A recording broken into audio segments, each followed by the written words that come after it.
Hello, my name is Eric Sikiyuma. I'm with Tom Sawyer Gluten-Free Products, and today we're going to make a gluten-free pizza featuring Tom Sawyer all-purpose gluten-free flour. Pretty easy process, and I'm really proud to be with Tom Sawyer today. Tom, good morning. Good morning, Eric. Good morning. Good to see you. Good to see you. A pleasure to be part of this whole process, and we're going to show everybody the steps it takes to make a gluten-free pizza. You've made hundreds, if not thousands, of pizzas, and I've had the pleasure of having your product. And just going through the steps by step to make everybody see how easy the process is to do. So we'll start from step one, I guess. Let's start putting the flour. So first we're starting with the all-purpose Tom Sawyer gluten-free flour. It can pretty much be used for anything full spectrum, from brownies, cookies, and in this case, pizzas. So let's go ahead and start our dry ingredient application. Go ahead and putting all the dry ingredients in the bowl. That's how many cups, Tom, we have here? 1 3/4 cup. Going to mix it around, make a little bowl for our dry ingredients. Set that right here. Need a tablespoon of granulated sugar, just plain white sugar. Or right in the bowl, sir. And 1.5 teaspoons of yeast. 1.5 teaspoons of dry yeast. Dry yeast. So I put it right in the pocket right there. Yeah. And also? And about a teaspoon of salt. A teaspoon of salt. All right. That sounds pretty easy to me. Okay. Now you need to kind of blend that a little bit. Blending that all together, being shown by the master here, Tom Sawyer. Just a regular process of just stirring it around, making sure all your ingredients are well blended together. Giving it a few turns.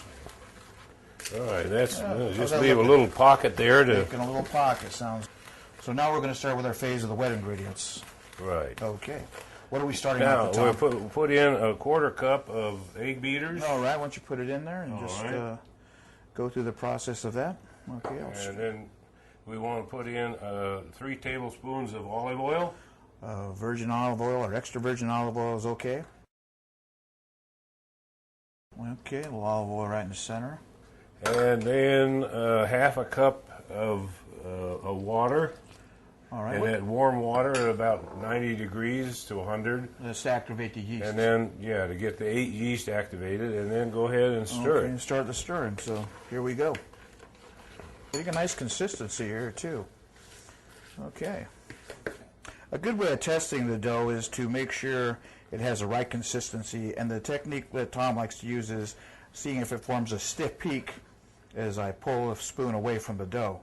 And I can see we're not quite there yet, Tom, so your suggestions would be to add a little more water? We need probably add 1 tablespoon of water at a time until we begin to get that peak. Get that peak. Okay, very good.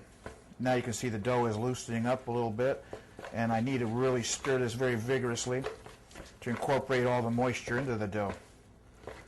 See how that peak comes up and it just holds? That's nice. There is a perfect dough. That's the perfect dough. Okay. Next, we're starting with a well-oiled 12-inch pizza pan. And the preparation is a little different with the gluten-free pizza dough, isn't it, Tom? Right. Instead of the casual way people used to spin it, we take this and we hand knead it right across the pizza tin. Right. Okay. So at this stage, I'll take the dough, which has the stiff peak character that we're looking for, and put it right in the center of the pizza tin. Quite like that. Looking good? Looking great. All right. Well, what we did is we put the dough ball in the center and take a regular piece of plastic wrap and start forming the edges, I guess, and start forming the pizza pie itself. Right, Tom? Right. Okay. Well, I watched you do hundreds of these, Tom, so why don't you show them how easy to do at home? Okay. All right. Let's step over here.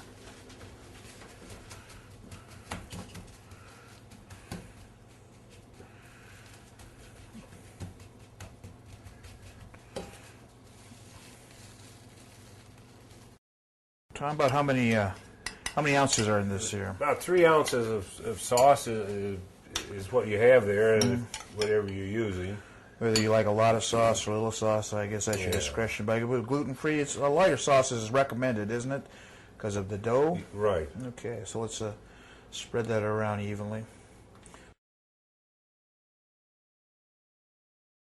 Okay. All right.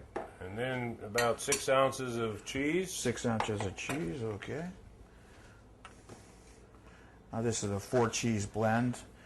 And it's important to, if you do a shredded pizza, if you're using a pre-mix, that sometimes they do have gluten for the anti-caking agents. Right. True. Yeah, so make sure you get a gluten-free cheese. Gluten-free cheese, often a good way to ensure that is to hand grade it yourself, and that really ensures that it's a complete gluten-free process. So label reading is very important in this whole procedure. I've learned through the years working with you that I'm an avid label reader now, looking to see what components are, of ingredient list have a gluten, presence. All right. At this point, we'll add the gluten-free pepperoni. I know you like a lot of pepperoni on your pizza, so you can double it up. I'll double it up for you. That sounds good to me. All right.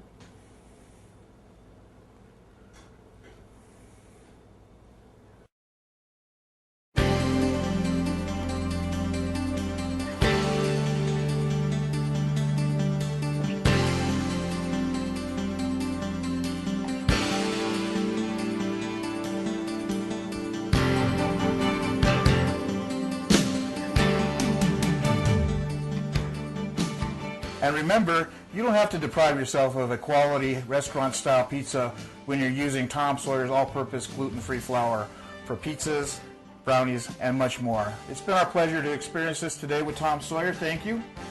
And thank you, Eric. Manja, bon appetit. Yeah. Mm.